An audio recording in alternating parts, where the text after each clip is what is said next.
Welcome back to the channel, everybody, and welcome to episode 2 of our New Year's Eve Lesser Known Lost Media Supercuts Marathon. This episode will be covering episodes 6 through 10 of Lesser Known Lost Media.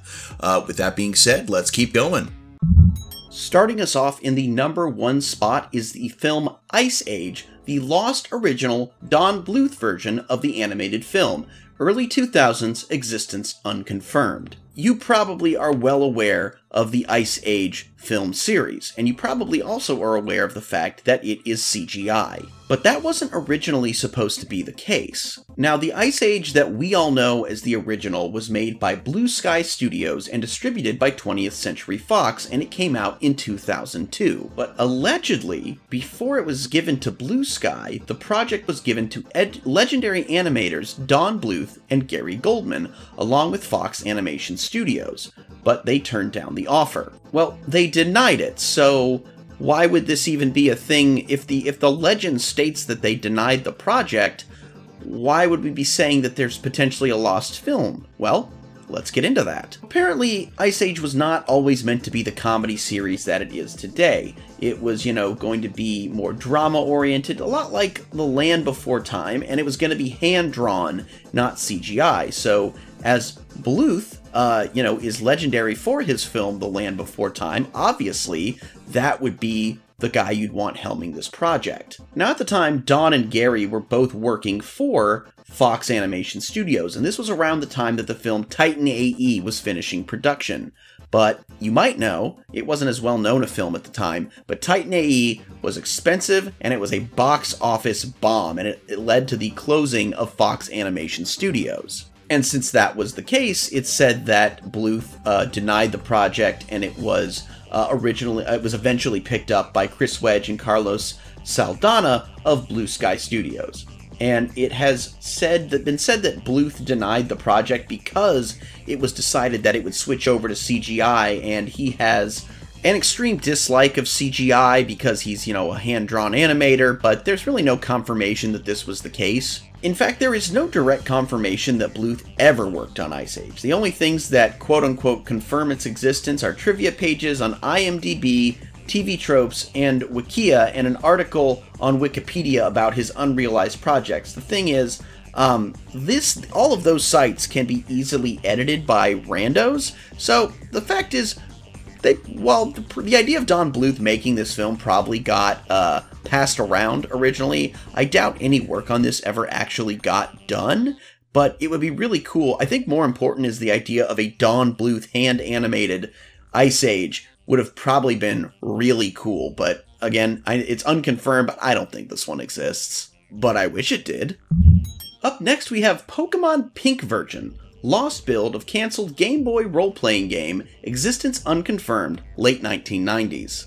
Pokemon Pink version was a planned entry in the Pokemon role-playing game franchise that was conceptualized at some point in the late 1990s. Much like Red had Blue, Gold had Silver, this one was supposed to be the companion game to Pokemon Yellow. Kind of think of it as an OG, Let's Go Pikachu, Let's Go Eevee. Because of the name Pink version, it's thought that this one would have featured heavily the Pokemon Clefairy, but that's not known for sure. In fact, there's not much known about this at all. So what do we know? Well, it's currently unknown if the game actually began development, with the only evidence of its existence being several brief references to it in Pokemon Yellow version source code, including the phrase Pocket Monsters Pink and Yellow being used as a header, several other files having the word pink in their names, and Pokemon type in pm.debug.def have the options Yellow Package and Pink Package, though choosing the Pink Package option within the Pokemon Yellow version has no effect on the game. Now, this information was unknown to the public until April 11th, 2020, when Pokemon Yellow version source code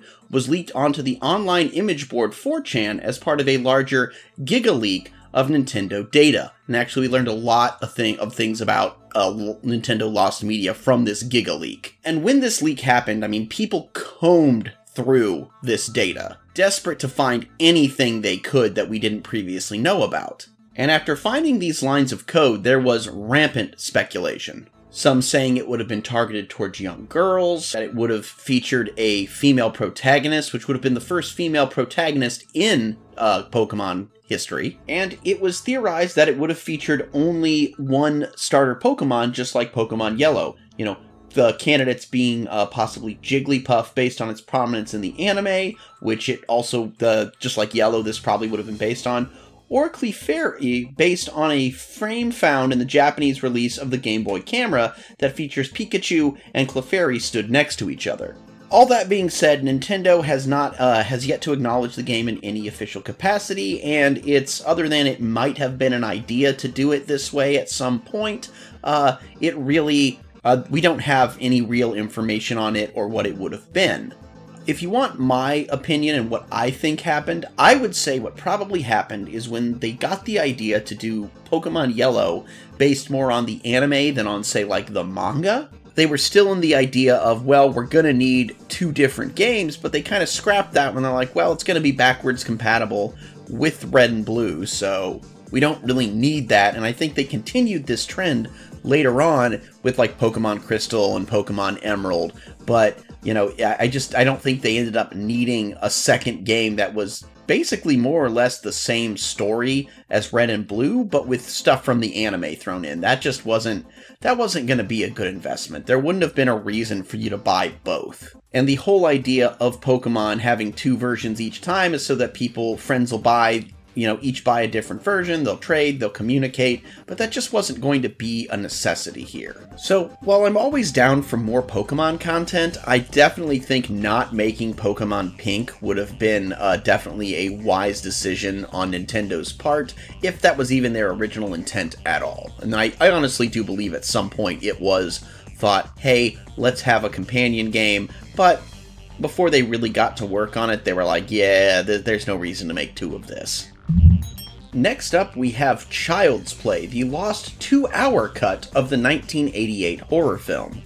Again, we're talking about highly known properties mostly in this episode, so you probably already know what Child's Play is, but if you don't, let me give you a brief synopsis. Child's Play is a horror franchise about a serial killer who transfers his soul into essentially a Cabbage Patch Kid doll, in the movie known as a good guy doll named Chucky, and due to the nature of the magic he used to do this, in order to get himself back into a human body, he now has to transfer his soul into the body of the first person he told his true nature, which is a young boy named Andy. The original film was directed by Tom Holland and was released on November 9th of 1988 in the United States. It received mixed reviews upon its release and went on to have a cult following that led to a media franchise that spawned 6 sequels, a reboot, comic books, a television series in 2021, and all kinds of merchandise. So how is this lost? Well, the film that was made in the first 2 months of 1988 and the film that was released in November 1988 were completely different. The original version featured an extended opening sequence where the cops are tracking down serial killer Charles Chucky Lee Ray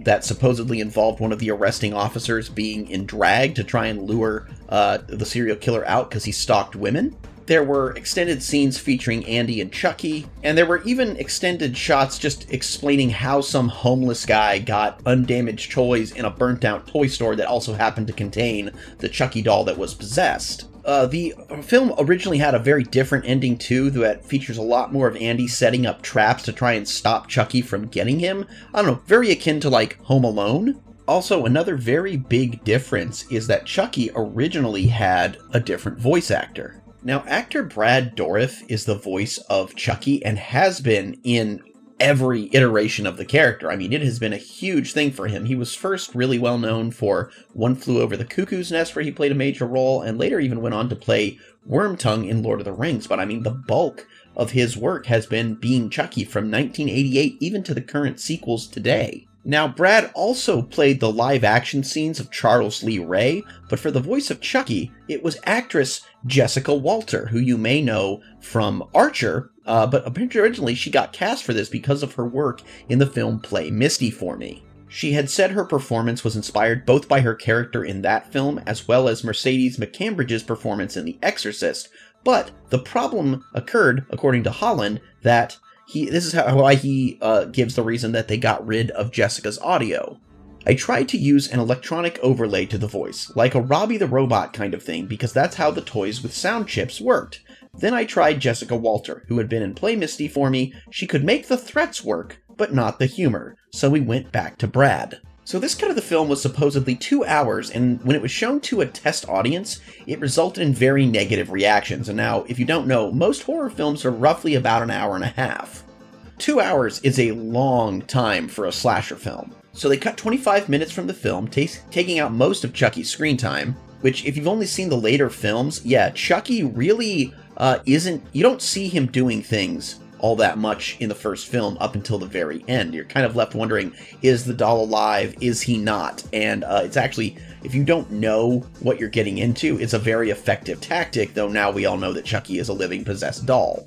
It's kind of like seeing Alien without knowing what the xenomorph looks like. Like, those of us that grew up knowing what the xenomorph looked like didn't have the same experience that original viewers of Alien did. It's a similar concept with Child's Play. But yeah, so they cut 25 minutes, they redubbed Walter's audio with, Brad Dourif, and the new cut of the film now ran 87 minutes, and later test screenings fared much better with audiences and led to the film that was released in November. Now, apparently several photos of the cut content is available online, but the only scene from the 2-hour cut that has surfaced was the alternate voodoo chant, which was part of a behind-the-scenes mini-documentary that ironically wasn't released until Scream Factory included it as a special feature on the Blu-ray release of the film in 2016. Lost Media featuring Lost Media, alright. And it's not like there's never been any lost or deleted scenes from other films. Like, a lot of those are readily available as the series gained popularity, and they would get them as, like bonus features on DVDs. It's also unknown if this cut still even actually exists, because the original film was made by MGM and all the other films were made by Universal, so they might not have felt the need to keep it. But ultimately it's unknown. There's rumors that the original negatives were destroyed by accident, or that Tom Holland has a working work print of the cut and the scene's intact. But, there was one actual thing by the film's writer, Don Mancini, when he was promoting Seed of Chucky in 2004, and he states that the original cut is in a vault somewhere in the valley. And honestly, I believe that's true. I don't believe that, especially when this film started to get popular, I don't see them just getting rid of the film before that happened, and once it really started to gain traction, somebody would have saved this. Maybe we'll get to see it someday.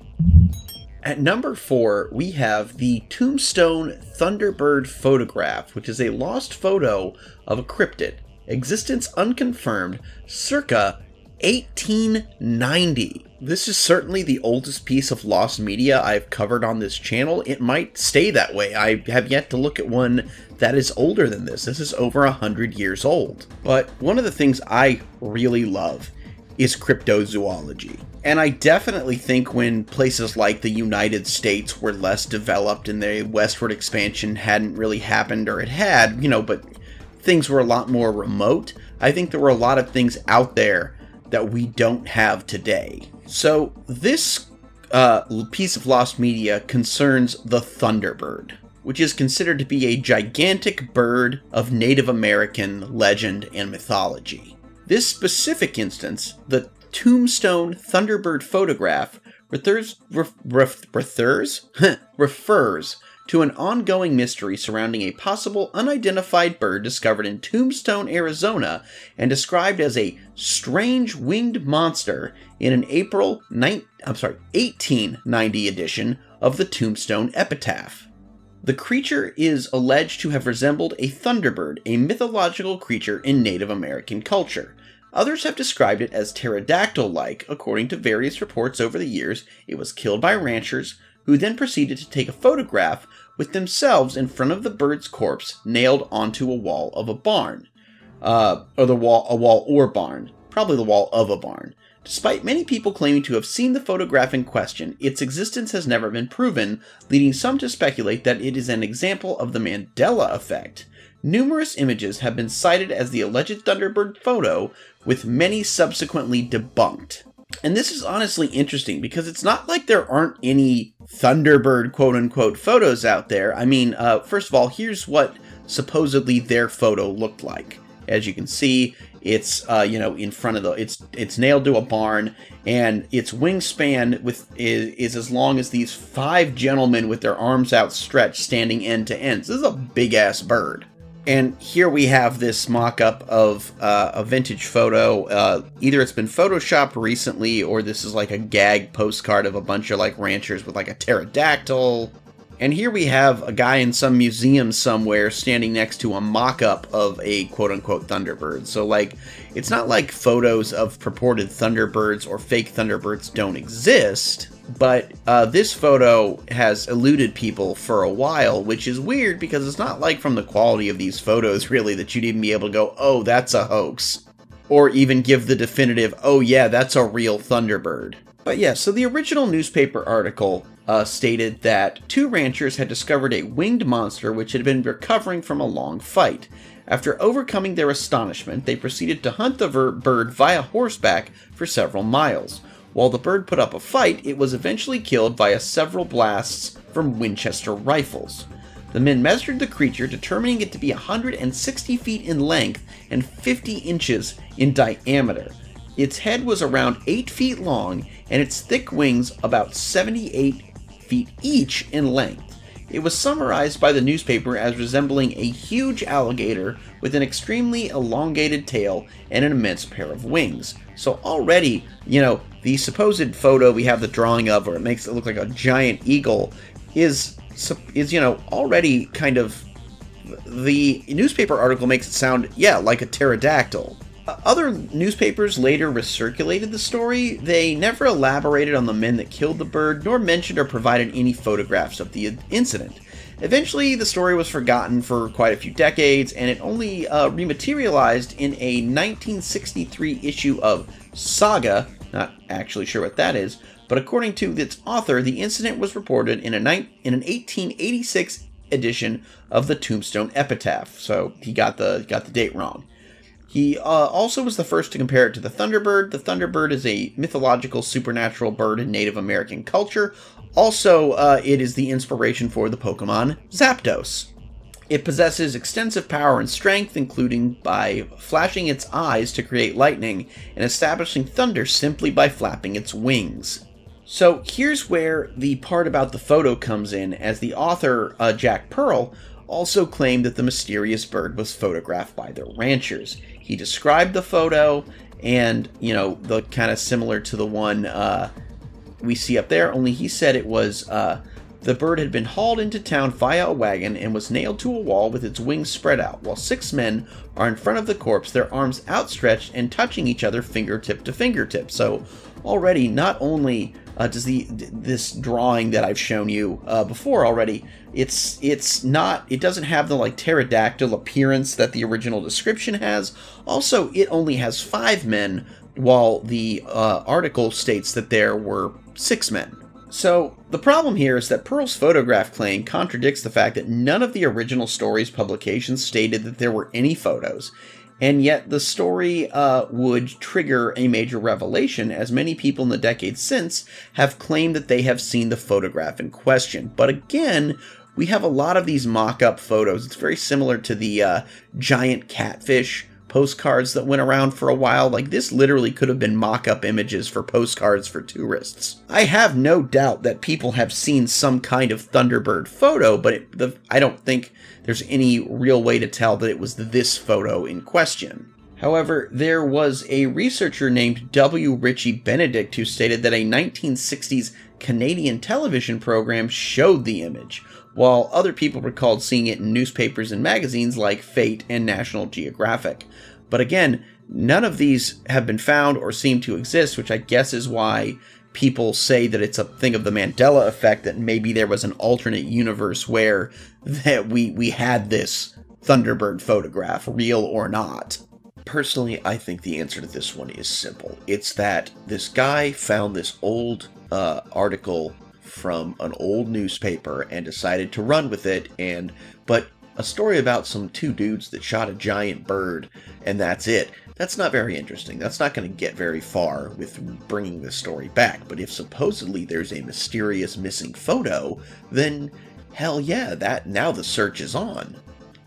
almost leads some legitimacy to this old story, which, to be fair, doesn't sound that legitimate to begin with, considering, one, it wasn't even the first time that Thunderbirds had been reported in the area. There was apparently an account that was similar from 1882, so, you know, like, several years prior.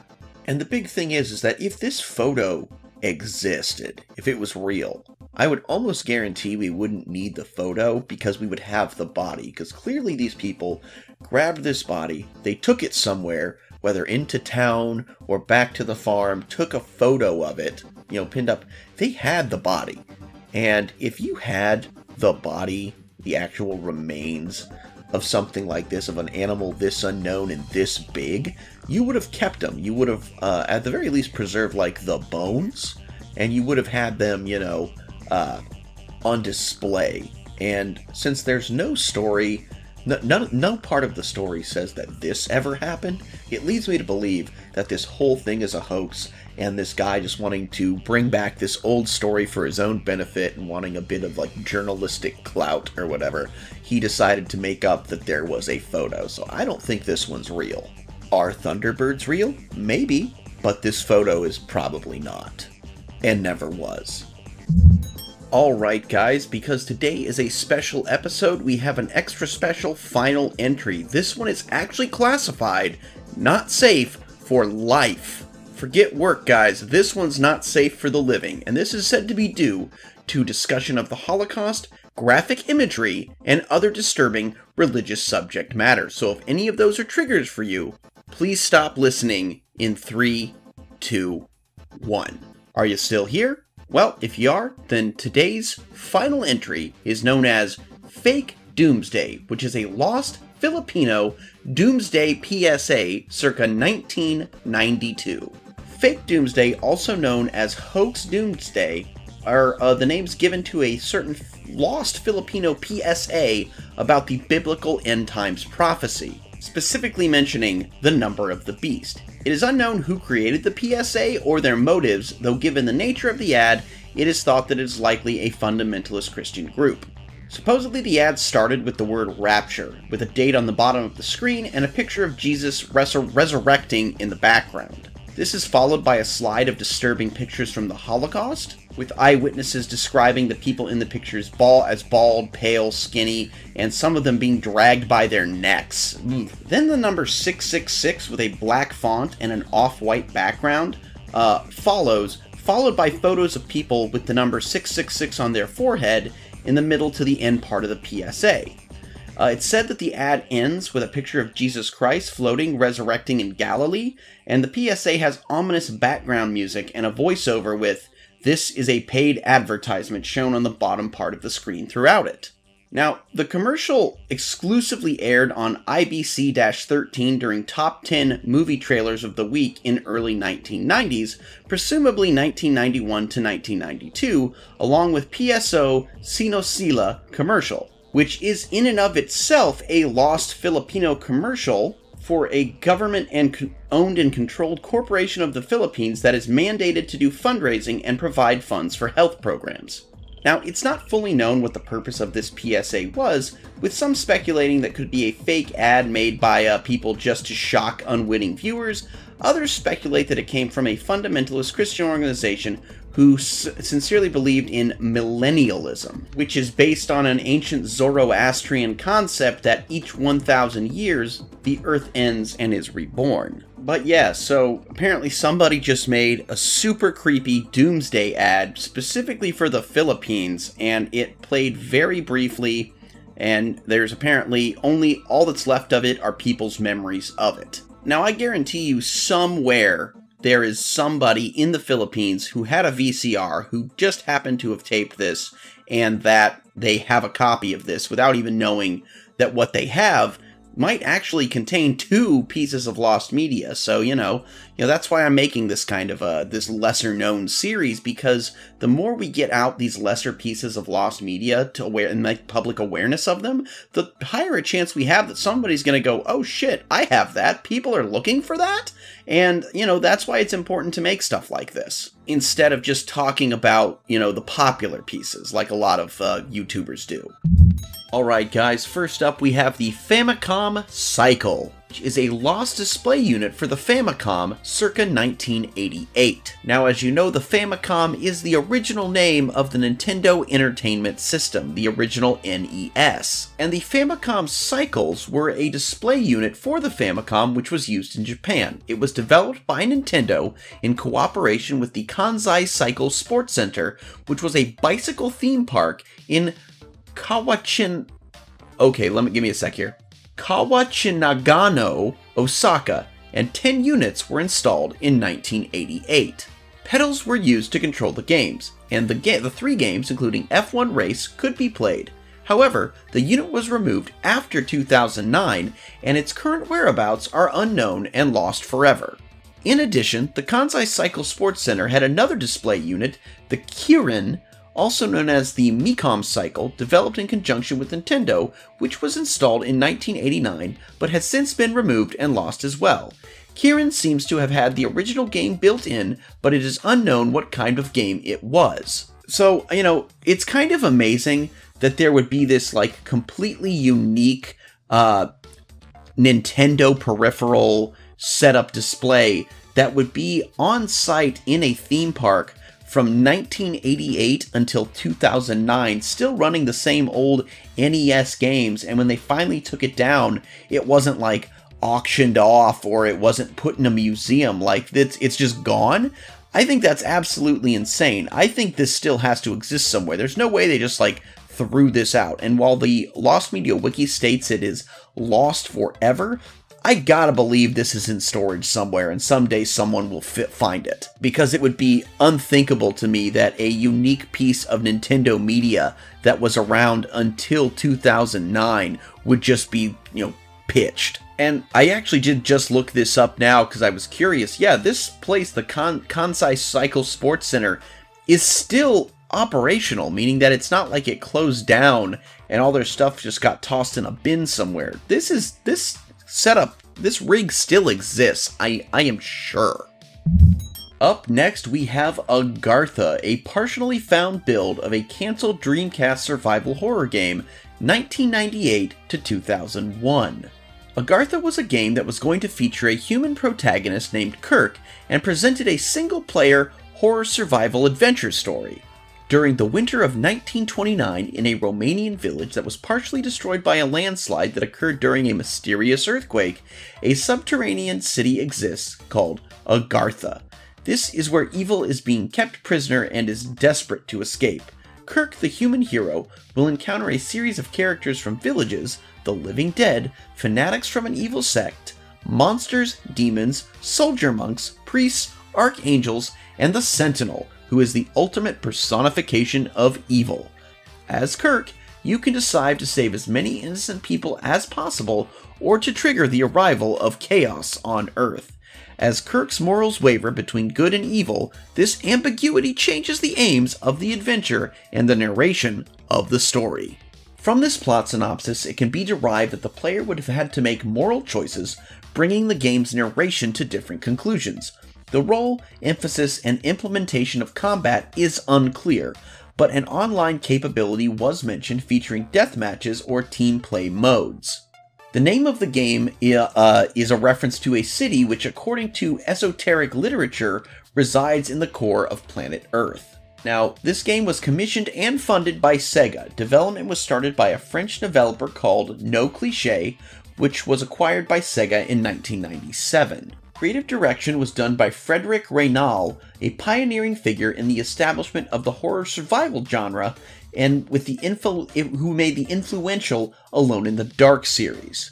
Development is said to have started in 2000, but possibly earlier in 1999, although references to the game can be found as early as 1998.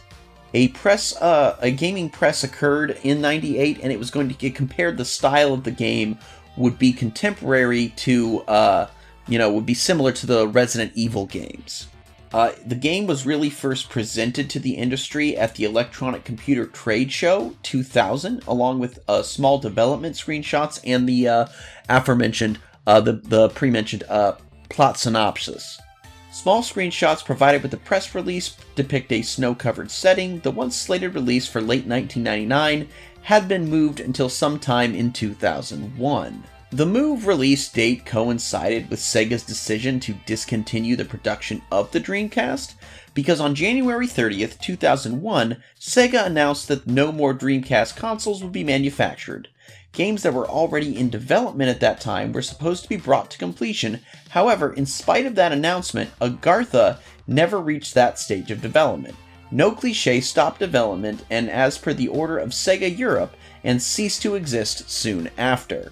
Sometime between May 26 and July 22nd of 2001, a statement appeared on the NoCliché.com reading, "Due to Sega decision to stop development in Europe, No Cliché stopped its activity. Almost all employees have been made redundant. Agartha the horror adventure game is cancelled. The managing staff is working on the company's rebirth. News on this site as soon as we can." In 2008, developers uploaded a 15-minute clip of very early in-game footage to the website Unseen64. It displayed an eerie mood and the technical and graphical prowess of No Cliché. However, no playable demo and hardly any footage are known to exist more than 10 years after the cancellation. In 2018, the game's 2002 E3 demo was discovered in an eBay auction for a Dreamcast game lot and then was dumped online. In 2020, one of the developers, Dieter Chanfray, shared a level design drawing he did for the game on a Little Big Adventure Facebook fan group. At this point, that's all that there is of this game, but, I think that's pretty cool that there's even that much, and it sounds like this game was a very ambitious product, and a very, it definitely sounds like ahead of its time of it's something we see, moral choices, and this whole eerie vibe of the game, is something that is commonplace now, but would have been revolutionary, back in the day. So it's sad that this, never saw the light of day, because, it's just a shame. The Sega Dreamcast was a much better system than people give it credit for, and it, like many of its ideas, were ahead of its time. Coming in at number 3, we have another canceled video game. I know, a lot of video games this time, guys. I swear this is the last one for this episode. But this is one I sought out personally. This isn't something I found on an article on one of the main wikis. I actually went looking for this because I couldn't even remember the name, but I remember seeing footage for this one, and then it, never hearing anything again, and then having to go find out that it had been canceled. And this game is, of course, Marvel Chaos, a canceled Xbox 360 game from 2007. Now, I don't remember exactly where I saw the footage of this game, like it was kind of like a news report for a video game thing, but I remember thinking, wow, this looks really cool. And it was a Marvel fighting game that was going to be for the Xbox 360, and it was going to be developed by EA Games. It was supposed to feature, Marvel characters fighting in big open 3D environments, though, we only have early test footage, and I'll admit these worlds look somewhat empty, but I don't know, maybe that would have changed had the game gotten further in development. The game was given to the Chicago-based EA studio, but then it was, the studio was dissolved and the project sadly died with it. They said it was based mainly on quality control issues. And one of the things that I think is very interesting about this game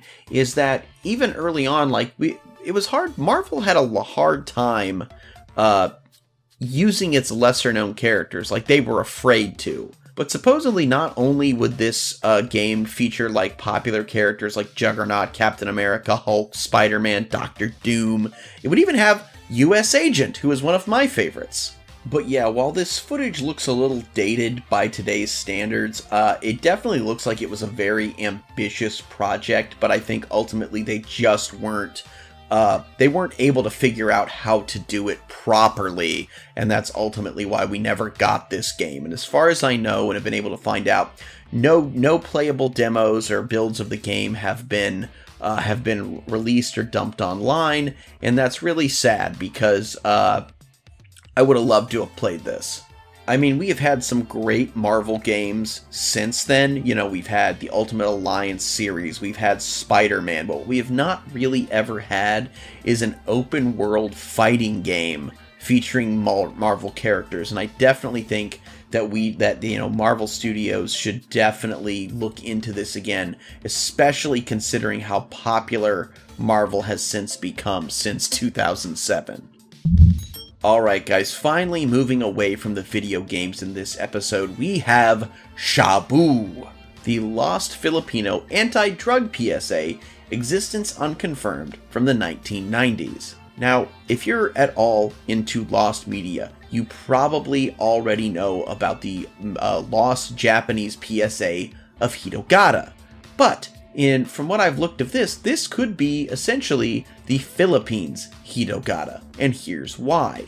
Shabu, as what viewers call it, was a supposed Filipino anti-drug PSA only recalled by eyewitnesses. It is known to be disturbing to viewers due to its content.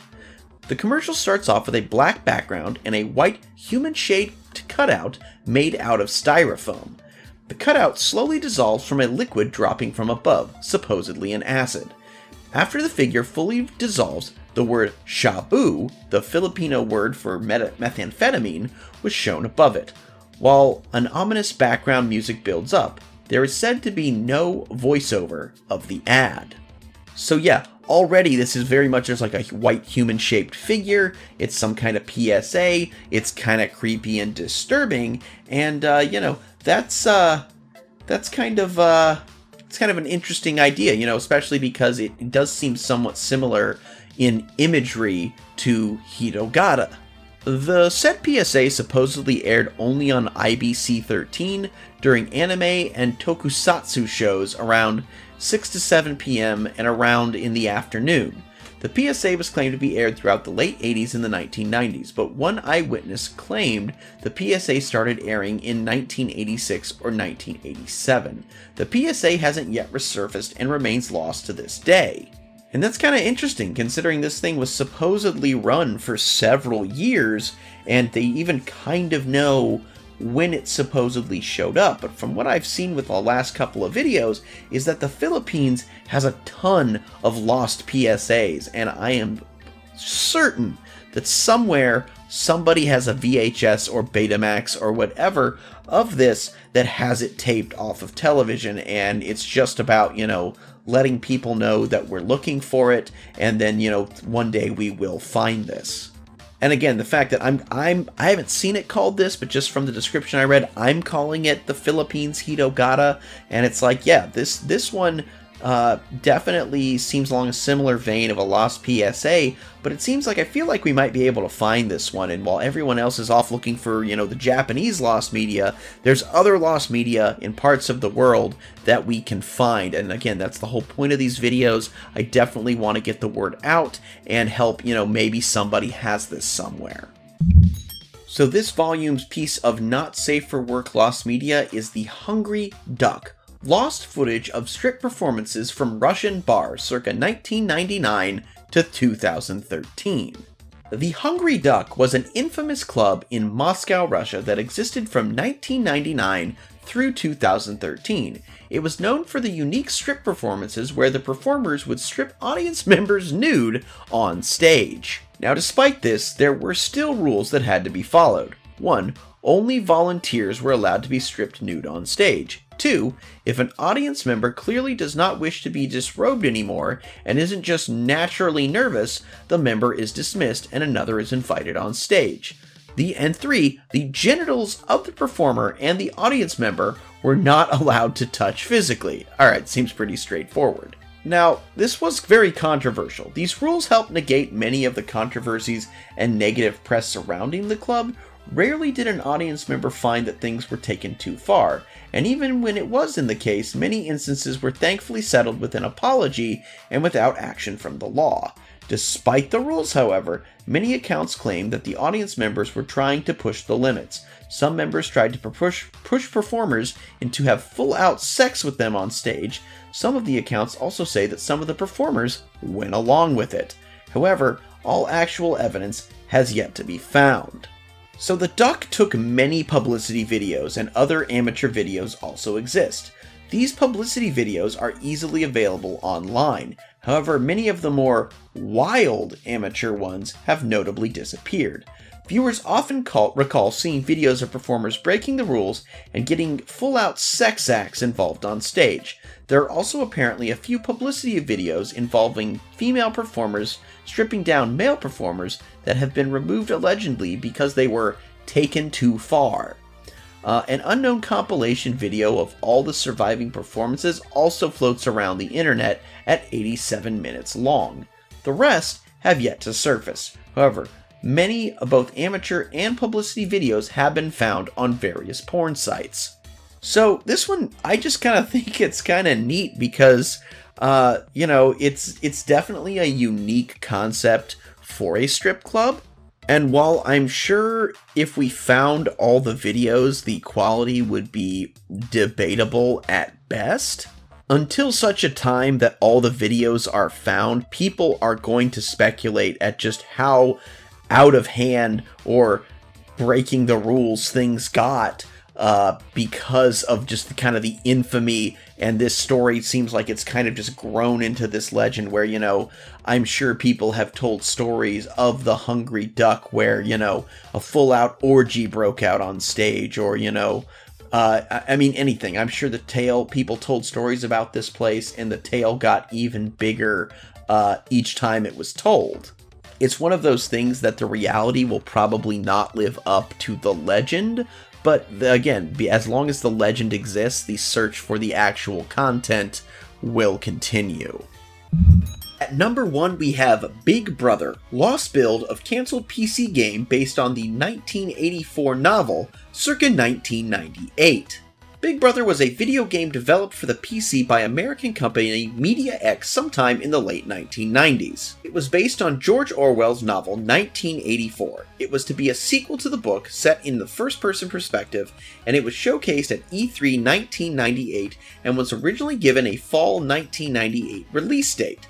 For unknown reasons, the game was quietly cancelled. A build of the game has not resurfaced, leaving only a few screen caps. The game's premise is based on George Orwell's 1948 novel, 1984, though the plot is slightly different from that of 1984, with a corrupt regime that's crumbling even more than in the book. Taking place where the book left off, players control the character Eric Blair, tasked with rescuing their fiancée from the Thought Police through 12 levels, each one apparently 5 hours long, cut down from an original count of 60 levels. Blair could interact with different characters, enemies, and puzzles, and later on join the Hacker Underground group, who are intent on overthrowing Big Brother.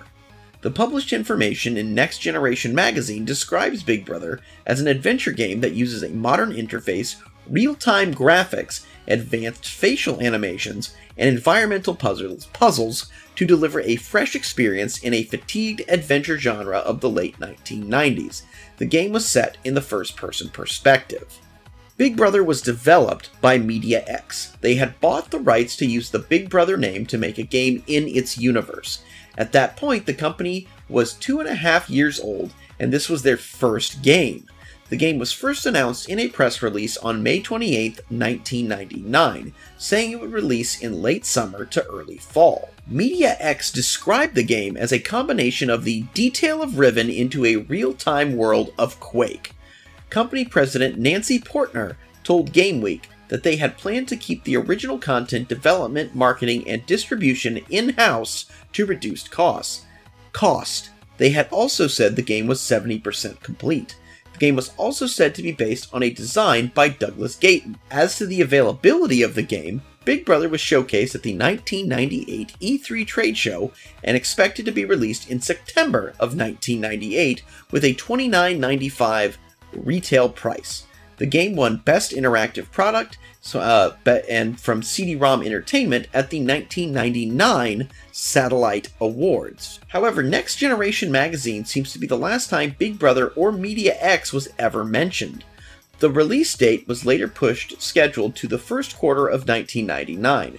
However, it appears to have been cancelled. As late as the 24th of September 1999, the game was in its final stages of production according to the company's financial reports. According to MediaX's quarterly transition report on the 15th of November 1999, the company spent $240 $160 in investing activities primarily due to the increase in deferred software development costs for Big Brother and purchases of fixed assets. This would be the last time Big Brother would be mentioned in their reports. At the end of 1999, an audit was done on Media X. Despite a claim that its release was pushed to early 2000, Media X would sometime later lose the rights to the Big Brother title. Its holder, Newspeak, attempted to find other publishers to pick up the game, claiming it was in its alpha state. The game's build hasn't surfaced, and the only visual evidence of it is a couple of screenshots. Again, I think this is just another example of a fledgling video game studio trying to, make a project that was just a little bit too ambitious for their capabilities, and definitely trying to use the name recognition of a licensed property, and they just couldn't pull it off. It also sounds to me like the company had maybe lied about how much of the game was done, considering that they said it was 70% done.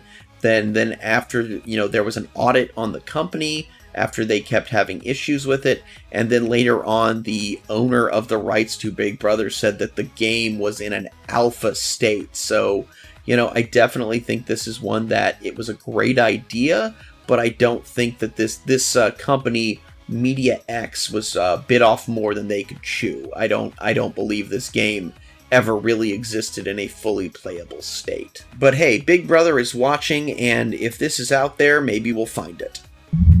Up next, we have The Golden Ticket, partially lost opera based on Charlie and the Chocolate Factory children's novel, circa 2010. The Golden Ticket is an opera based on the 1964 novel Charlie and the Chocolate Factory by Roald Dahl. It was partially commissioned by Felicity Dahl, Roald Dahl's wife. It premiered at the Opera Theater of St. Louis on June 13, 2010. There were subsequent performances at Wexford and the Atlanta Opera in October of 2010 and March 2012, respectively. A full audio recording featuring the Atlanta Opera cast was made in March of 2012 and was officially released later that year. There are several short video clips of the show that was released for promotional materials, as well as many stills, but it is unknown if a full video recording of any version of the show exists. Now, I think this one is interesting to me. I love, I've never read the book Charlie and the Chocolate Factory, but I do love the old, Gene Wilder film, which I know is not exactly a totally faithful adaptation, but I do love the idea of the story of Willy Wonka. I'm also a big fan of musical theater, and I am also a fairly big fan of opera. My sister is actually a professional opera singer. And one thing I've noticed is that while a lot of, Broadway musicals, it's very rare to find a full recording of the performance, opera, almost every opera has at least one full recording of a performance. Like, the opera community seems really good at documenting their performances and their shows, even the more modern ones, for archival and posterity reasons. And so the fact that this one is missing and it's based on such a well-known property, I definitely think that's very interesting that there was not more of an effort to record this, though you can listen to the audio. But as someone who has done both, I will definitely say that the performance does lose something when you're not seeing the actors on stage and just listening to them sing. I would honestly love to see this, and even if we don't ever find a full recording, I do hope that some opera house near me does this so I can go see it, because I would love to see this opera. Coming in at number 3, we have Beowulf, partially lost medieval epic poem, 8th to the 11th century. Now, in a previous video when we talked about the lost Tombstone Thunderbird photo, I talked about it being the oldest piece of lost media all the way back in the 1800s, but this one is anywhere from the 8th to the 11th century, and so I think this definitely holds and probably will hold the title of oldest piece of lost media that I talk about here. Now, you've probably heard of Beowulf before. It's exceptionally popular. You typically read some of it in high school, but for those of you who don't know, Beowulf is a very long epic poem and one of the oldest surviving English language stories. It is commonly cited as one of the most important works of Old English literature. The manuscript has always been in fragile condition and has proven to be quite a challenge to keep preserved. Beowulf tells the story of a young Geatish warrior coming to the aid of Hrothgar, the king of the Danes, who is unable to defend his own kingdom from the terror of a monster named Grendel. Beowulf uses all of his strength to slay Grendel. Beowulf then proceeds to slay Grendel's mother in her underwater lair. He brings the treasures of Grendel's mother back to the kingdom and is later crowned King of the Geats. Peace lasts for 50 years before a dragon begins to threaten Geatland. Beowulf, alongside his servant Wiglaf, set off to slay the dragon. Beowulf does slay this dragon, but dies afterwards. Now, the first time some of Beowulf was lost is in 1731. The manuscript was damaged in a fire while in storage at the Ashburnham House. Portions of the poem were too far gone to be accounted for. One large missing excerpt begins and ends in the middle of the climactic fight with the dragon, though it is still possible to follow the story even without the missing piece. Other missing portions merely range from missing sentences, various portions of missing letters, and other minor fragments. Also of note, it is suspected that Beowulf was passed down orally and written later. Because of this, it is impossible to know if the author included all the pieces of the story. The missing portion has never resurfaced, even in older translations of the work. Later printings either attempt to recreate the missing sections or include ellipses to indicate the damage. The missing fragment of the story remains one of the greatest mysteries of English literature. Again, definitely this is one that I find interesting, and I say that a lot, but honestly the whole point of me making this is to seek out pieces of lost media that I personally find interesting. And but no, this one's very interesting to me because I always just assumed that we had Beowulf. Like, I assumed that it was very well known, everyone's heard of it a lot, most people have read it, at least part of it, or a translation of it, and so I assumed that it was a complete story that we had all the bits of, and apparently we're missing sections, and that is kind of amazing that something this famous could have a big chunk of it missing. But then again, you know, I guess it's similar to some of those like Roman statues that are missing a head or an arm or something, and it's like, you know, yeah, everybody knows what this thing is, but we don't have all of it. And just due to the age of the story in the manuscript, I don't think we'll ever find this one, but I definitely think that it's amazing that something this famous can have missing pieces. Alright guys, coming in at number 4, we have Batman Forever, the partially lost Schumacher cut of the DC superhero film of 1995. You know, there for a while, everybody wanted to see Justice League, the Snyder cut, which later was released, but I had never heard of the Schumacher cut of Batman Forever. Batman Forever was made in 1995, directed by Joel Schumacher, and produced by Tim Burton.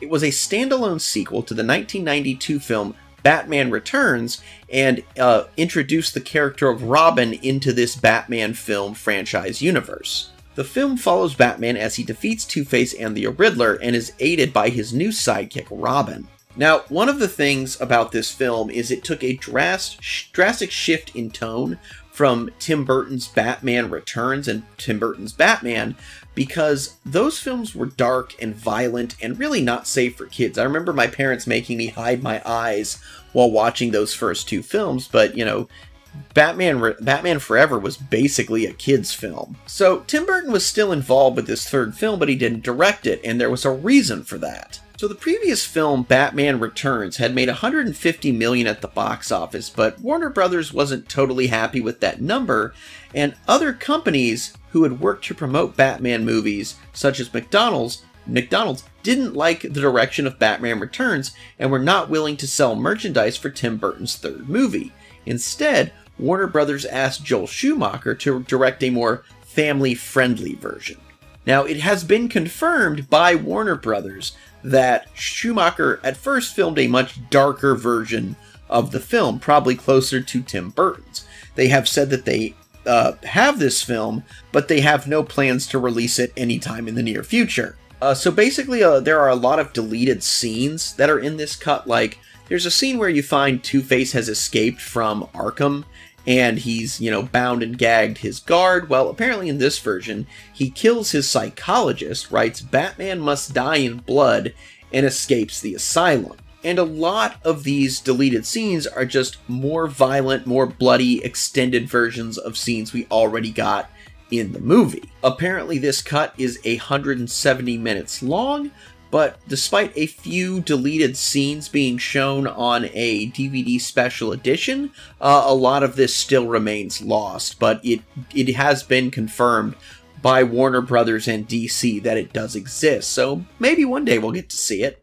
Alright guys, at our final piece, number 5, we have Angel Blade and Angel Blade Punish, lost deleted scenes of anime series, existence unconfirmed, circa 2003 to 2005. Angel Blades is a hentai pornographic anime OVA series that ran from 2001 to 2003, and Angel Blade Punish is its sequel series, which ran from 2004 to 2005. It is a parody of magical girl anime, so porn parodies before porn parodies became normal and just kind of took off.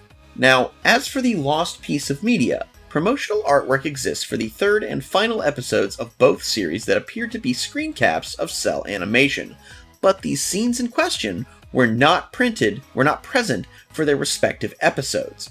It is suspected by some fans that these scenes were never animated at all, and are simply still drawings meant solely to promote the anime.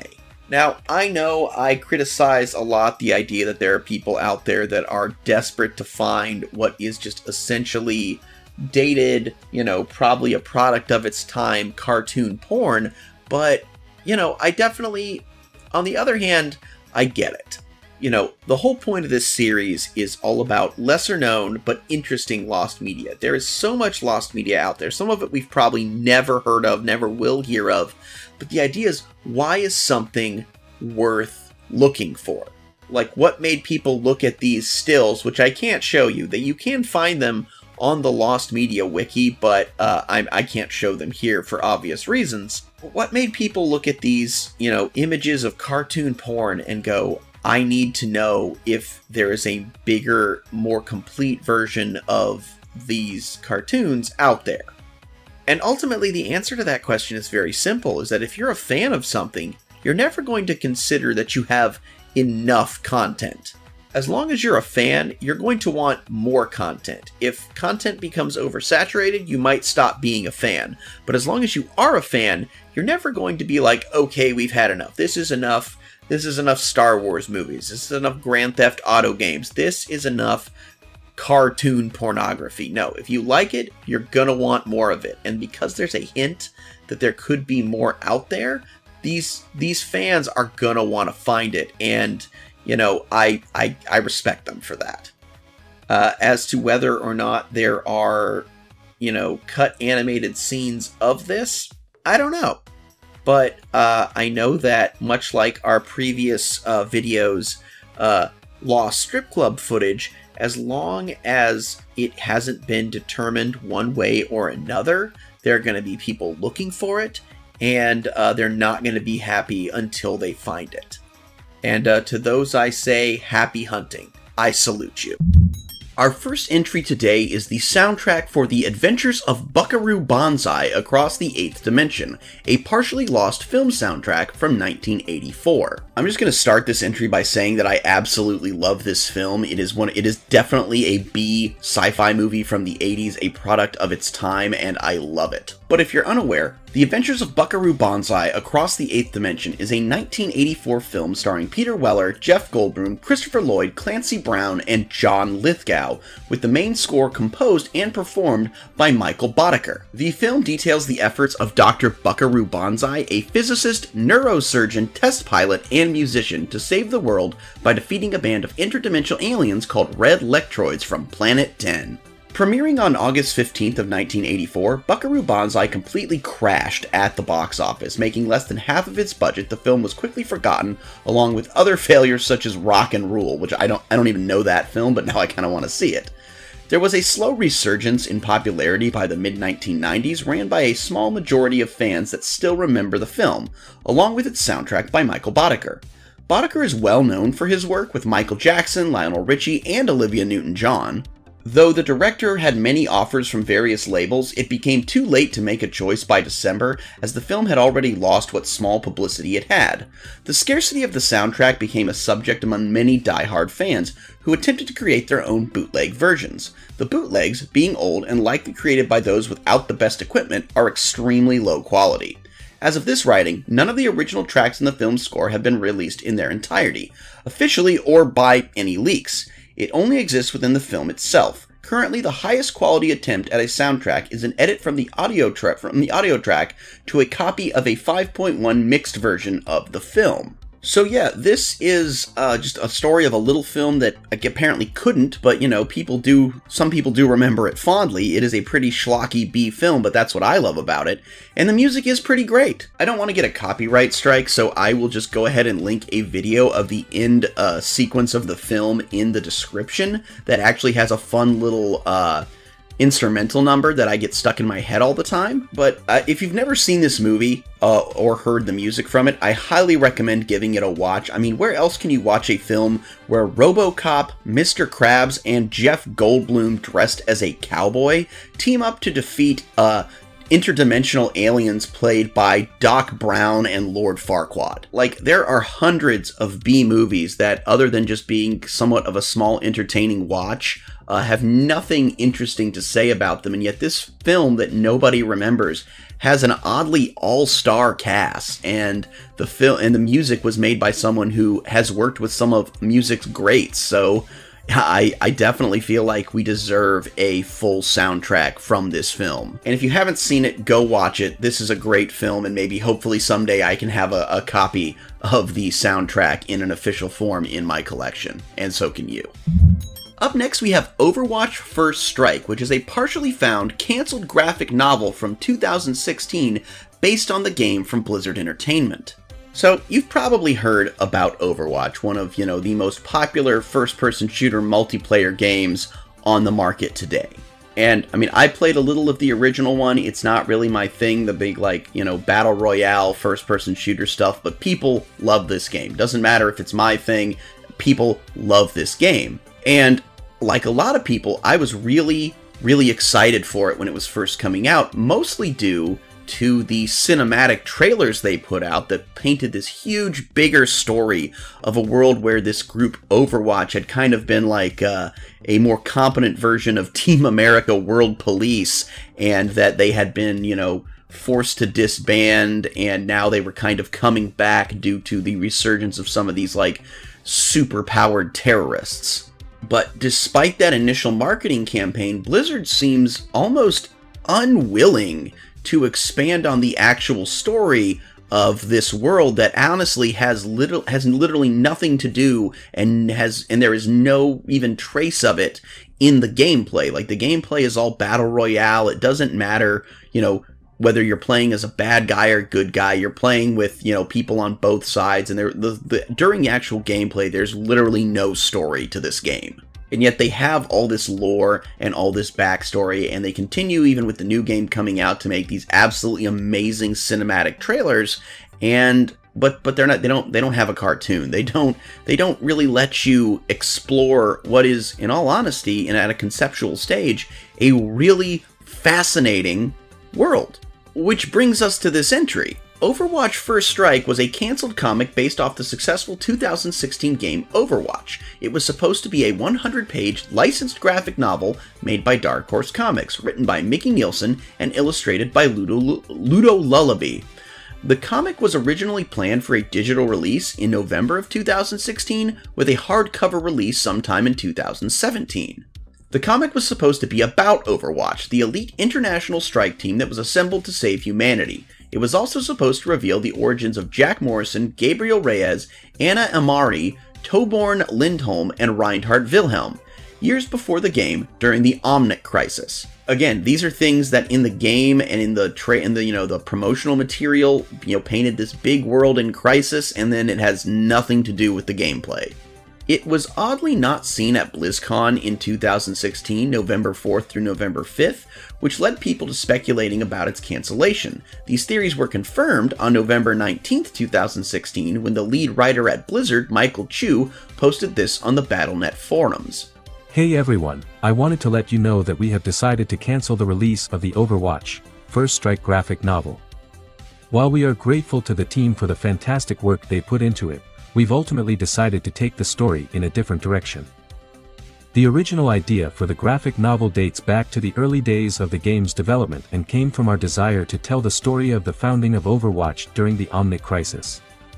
In the years since First Strike's conception, we have done a lot of development on the universe and its stories.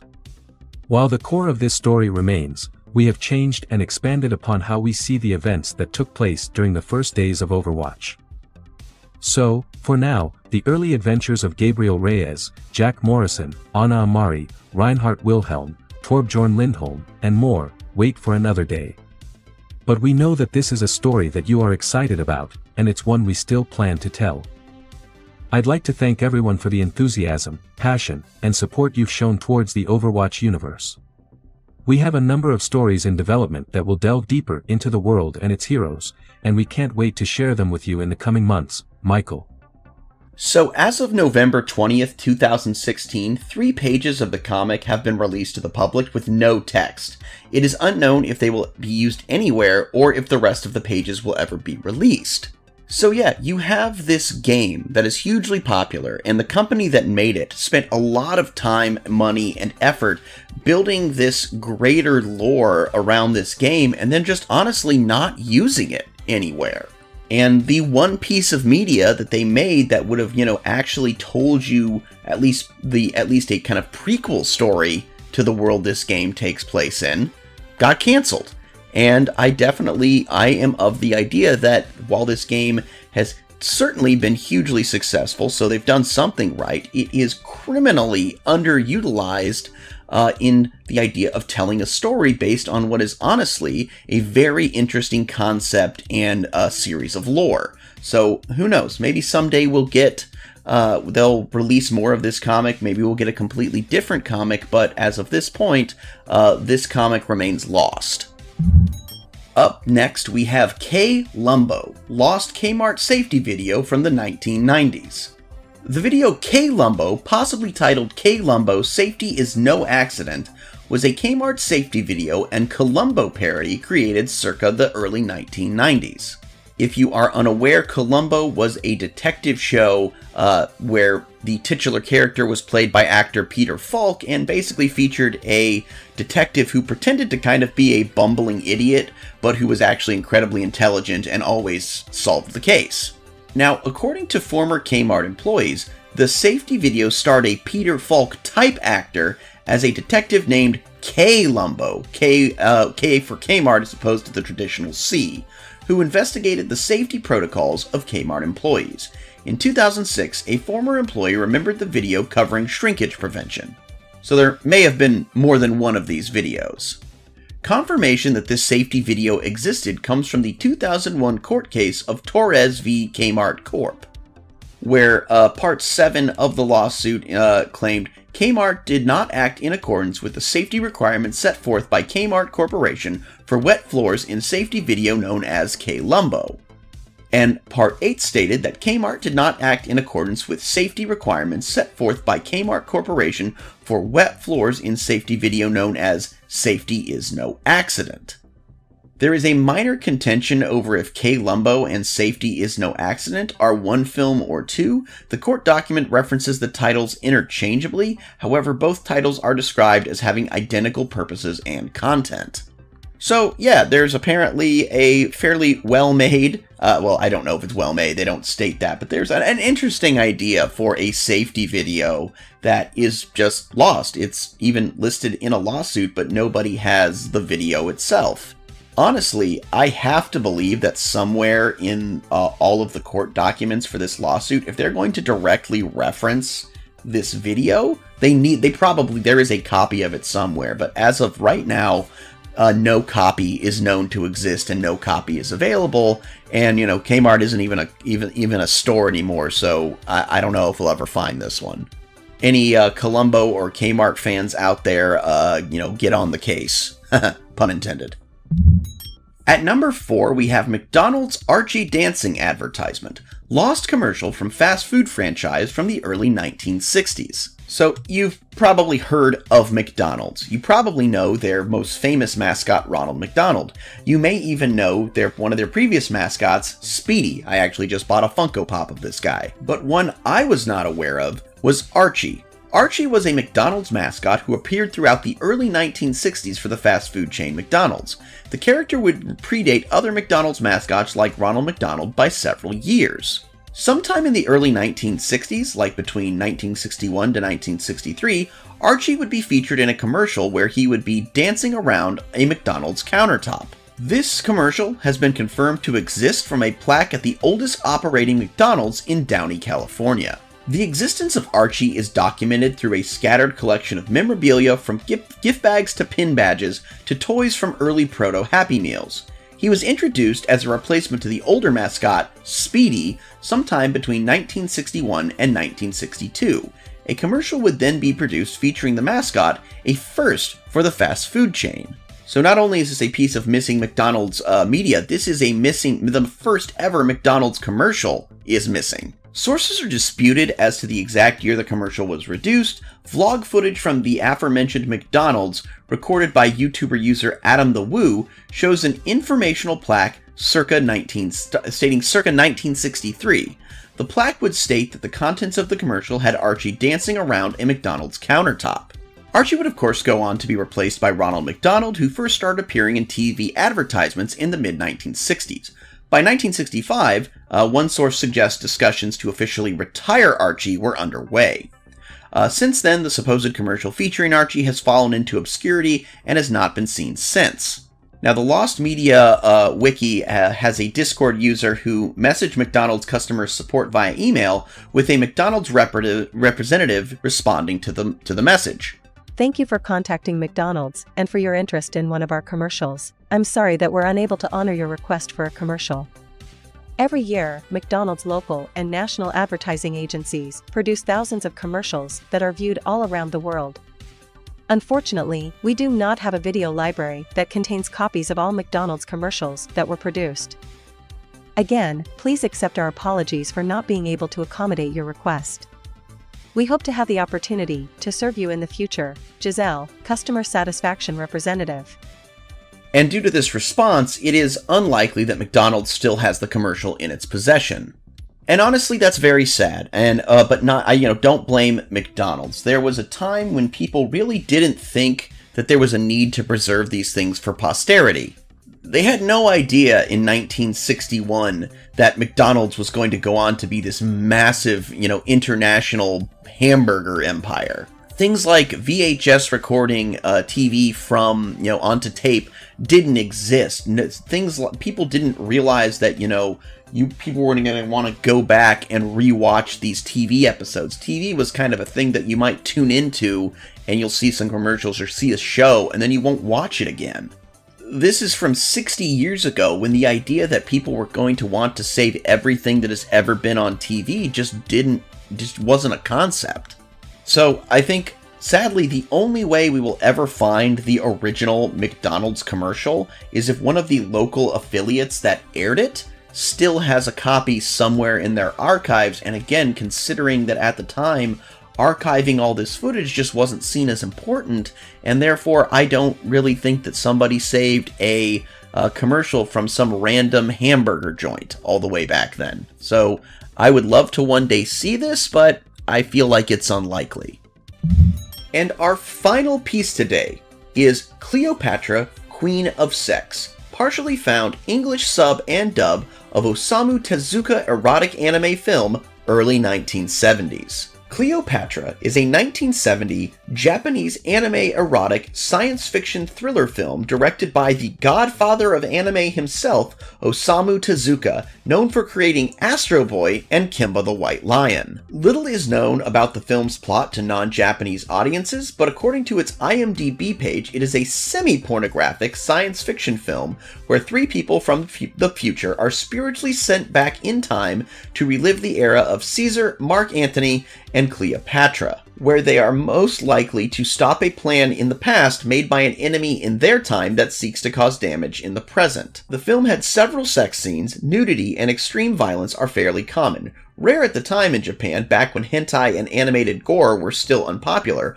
although it is not considered to be a hentai film. I will state that I can confirm this. I looked the film up, I found like an unofficial fan subtitled version, and I mean there's one character, I mean I kind of just skimmed through it, it's definitely has a dated look to it. There is one character who is literally topless in apparently every scene she is in, but it is not what I would consider hentai by at least by today's standards. It's there is violence, there is nudity, but I mean I did not see any overtly pornographic, there's no it's not as explicit. They're not actually showing acts of penetration.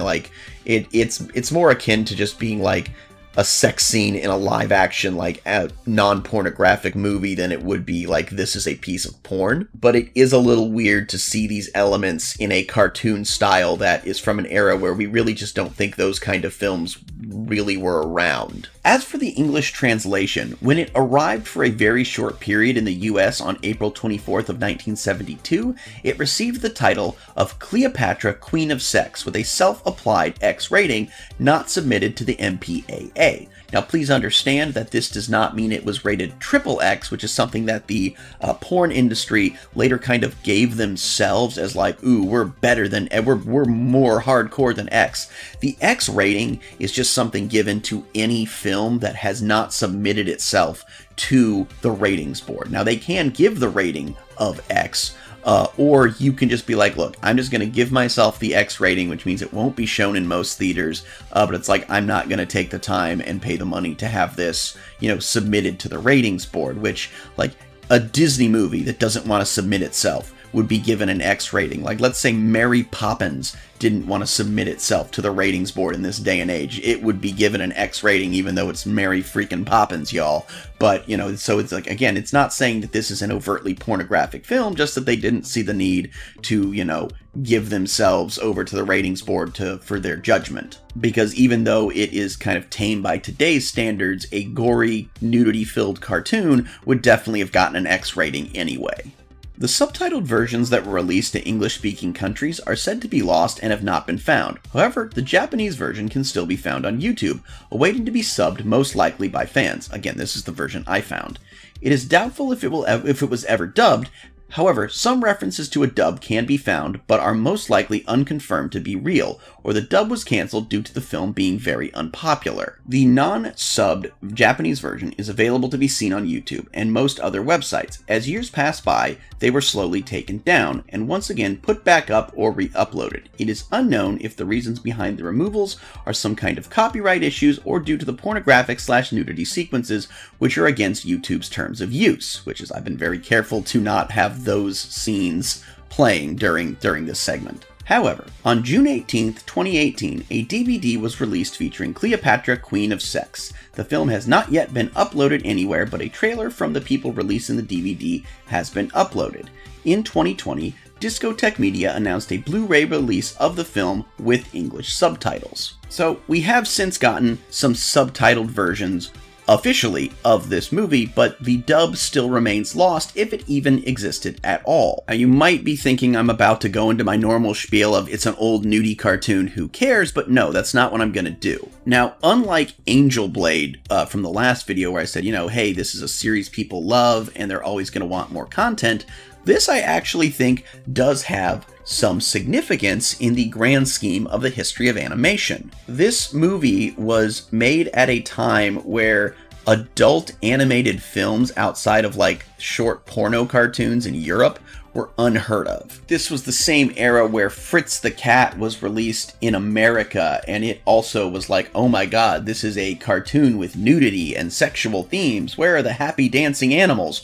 Well, those technically were in Fritz the Cat, but they were happy in a different way. And to me, this feels like this was Tezuka, pushing the boundaries of what animation could be. It didn't just have to be kids' Saturday morning cartoons. It could be made for adults with adult themes, with non-kid friendly content, because anybody can enjoy cartoons. Cartoons and animation can be used as a medium to tell any story, whether that's a wholesome, family-friendly story or an erotic tale about time travel. And honestly, we may never know if an English dub of this movie exists. I mean, dubs were not always common at the time. Also, they were often poorly done. I mean, you know, there's plenty of jokes about, like, Speed Racer that make this well known. And dubs really didn't start getting professional, time-honored, you know, considerate treatment until, like, Akira in the 1980s. So yes, while if there is a dub, it is probably bad, it would be interesting to see and hear how an adult-oriented dub of a Japanese cartoon was handled way back in the day. Because whether you are a fan of this kind of content or not, it is always interesting to see how different aspects of a medium, and a type of media were treated in their infancy, in their early stages. You know, now there's, you know, nudity and gore and, you know, adult themes in all kinds of anime and cartoons is commonplace, and not just, you know, hentai or pornography, you know, the ecchi series, the fan service series. Like, it's pretty par for the course and standard. So to see how that kind of content was handled in the early days, especially when it's brought over to America, who were even less accustomed to this kind of thing than the Japanese audience was, would be very interesting. So this might not exist, but if it does, I hope we find it someday. Coming in at number 1, we have Medusa, a lost Leonardo da Vinci painting from the 15th century. Now, if you don't know who Leonardo da Vinci is, he is a Renaissance polymath, one of the greatest geniuses throughout all history, painter of the Mona Lisa and the Last Supper. And Medusa is, of course, the Gorgon of Greek legend whose gaze could turn people into stone. Now, Leonardo has several lost paintings, at least the original is lost, but we do have copies of most of them. Or at the very least, a conceptual sketch that he drew before painting the actual painting. But with Medusa, we don't have any of that. The actual painting and what specifically it looked like is lost. However, it is well documented. So the story goes that Leonardo wanted to paint a painting that would have the same effect on someone as staring at the face of Medusa. Not specifically to turn them to stone, but to elicit fear. And so, in order to inspire himself, he went into his rooms by himself, along with lizards, grasshoppers, serpents, butterflies, locusts, bats, and other strange animals. And it is said that from this he produced a great an animal so horrible and fearful that it seemed to poison the very air with its fiery breath. This he represented coming out of some dark, broken rocks with venom issuing from its open jaws, fire from its eyes, and smoke from its nostrils. A monstrous and horrible thing indeed. It is also said that his work truly was terrifying and inspired many other painters of the time to make their own works of Medusa, and yet we do not specifically know what his looked like. It has disappeared, we don't know where it is, we don't know if it was destroyed, it's just gone. And I truly hope that this one does still exist, that it has somehow been preserved somewhere and somebody simply doesn't know what it is or that they even have it, because when someone this genius and this creative sets out to scare people with one of his creations, I have to believe the result was truly terrifying. At number 2, we have the original arcade version of the PlayStation action-adventure game, Medieval. Now, I'm just going to start by saying I absolutely love this game. I played the original PlayStation version, I played the sequel, I played the PSP remake, I played the remaster on the PS4. I love this game. The game is about an unlikely and unwilling hero called Sir Daniel Fortescue, who is a 14th century knight who died in the first charge of a battle against the great evil sorcerer Zarok, and then 100 years later is resurrected when Zarok raises an army of the undead to conquer Gallowmere. Dan will basically have to conquer Zarok and prove himself to be a true hero, and he is, you know, still undead, but still a coward. One of the things I absolutely love about this game is as you progress through the level, as you defeat enemies, you collect souls for the Chalice of Souls, and then you have to go find wherever it is in the level, and once you have, you then get to go to the Hall of Heroes, where one of the heroes of legend will give you a new weapon and promptly insult you for being a piece of shit. But anyway, the game is action-adventure, very similar to like a Legend of Zelda-style level-based game, but originally it was supposed to have a more arcade-like style. What the team working on it said would be more like Ghouls and Ghosts than Legend of Zelda. We have several demos of this version from promotional materials, but we do not have a more or less complete build of what the game would have looked like in this form. So we know there would have been many differences. There wouldn't have been any quest items. Definitely the layout screen would have looked different. You would have had a score instead of collecting souls for the chalice. You originally had a stamina bar, which is not present in the original game. Certain weapons that were in the game, that are in the game now, were not. Certain ones that were in the demos are not in the current game. Just a lot of little differences. And also, there were originally going to be 30 levels, but of which 8 were cut entirely. These being the Coffin Vaults, the Fields of Dust, the River, the Muddy River Bank, the Mud Slide, Circle of Shadows, the Silver Wood, the Hall of Illusions, the Hub, and the Great Machine. Of these cut levels, the Silver Wood is the most infamous, as it was originally a level that featured Dan fleeing from a dragon that was heavily inspired by the Jabberwock from Lewis Carroll's poetry. While the Jabberwock is still in the game, Dan running from it is now simply a cutscene rather than a playable level. So I'm not saying that this game as it was originally intended would be better than what we got. In fact, I absolutely love Medieval in how it came to the market in its final form. But as I've stated in previous videos, if you love something, you can never have enough content for it. And so I would really love to see this in its entirety. Also, we're going to throw in a bonus piece of lost media for you. Let's call this entry 2.5. There was a statue of Sir Dan that was going to be made by Level 52 Studios and distributed by Sideshow Collectibles that I pre-ordered from GameStop. And unfortunately, due to the pandemic, it got delayed and delayed and delayed and eventually canceled. Which really sucked because I really wanted this statue. So hopefully someday this piece of media becomes unlost because I want my damn statue of Sir Dan. At number 3 we have Am I Beautiful Kuchisake Onna, a partially found unaired episode of the 2000 anime series Ghost Stories. So if you don't know what Ghost Stories is, it is, in its original form in Japan, it was a run-of-the-mill, highly forgettable, just supernatural horror anime involving kids hunting ghosts.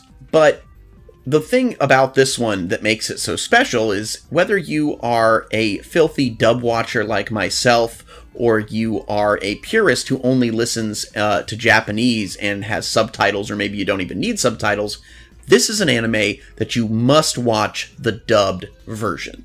Because when they brought it over to America, they threw the script out the window and just let the voice actors go to town on whatever they wanted to do, turning it from a supernatural horror to a dark comedy that is filled with some very dated but nonetheless charming pop culture references, and it is something completely unique, and it is absolutely fantastic. I highly recommend it. So, the third episode of the series was supposed to be Am I Beautiful Kuchisake Onna, which you may be familiar with that name. It's an urban legend about a possible ghost or crazy person known as the Slit-Mouthed Woman. Basically, she wears a surgical mask and will look at you and say, "Am I pretty?" And, basically no matter how you answer, she's going to take that mask off, show you her disfigured face, and then try to kill you. So this episode was made in expectation of being the third episode, but there was a 15-second teaser, kind of like next time on Ghost Stories, that showcased what the next episode was going to be, and parents called into Fuji TV complaining, fearing that her disfigurement would be a little too close looking to, say, a cleft palate, and that it would be offensive. Apparently there are quite a few children who are born with cleft palate, and they could have been, it would seem like the episode was essentially calling them monsters. So Fuji TV caved, did not air the episode. The episode was not included in any DVD releases, and it was not in the dubbed American version of the show.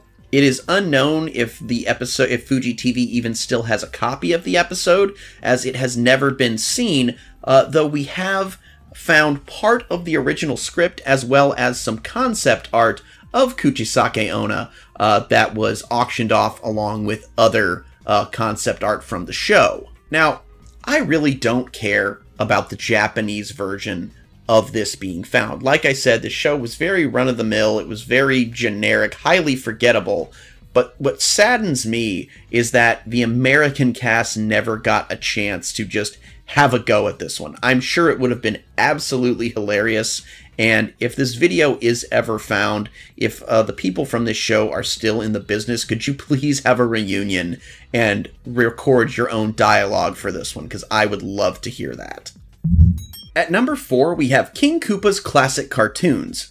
Try saying that 5 times fast. But King Koopa's Classic Cartoons was a spin-off of the Super Mario Bros. Super Show that was aired on local Fox affiliates in the LA area back in 1989 to 1990. It featured an actor in a rubber suit dressed as the titular King Koopa, and it was kind of a children's show in the vein of like Bozo the Clown. Now, the actual content of the show really had nothing to do with Super Mario Bros. It was actually just showing public domain cartoons from the 20s and 30s, with some segments in between of King Koopa like reading fan mail and stuff. Now, while this was a test audience show in California to see if it would expand other places, there is some information out there showing that it may have shown in Arizona as well as possibly in the UK. The show was not successful, it did not last very long, and it did not get spread to other markets, and as such, all we have are a few snippets here and there of the show, and as far as I know, no complete episodes.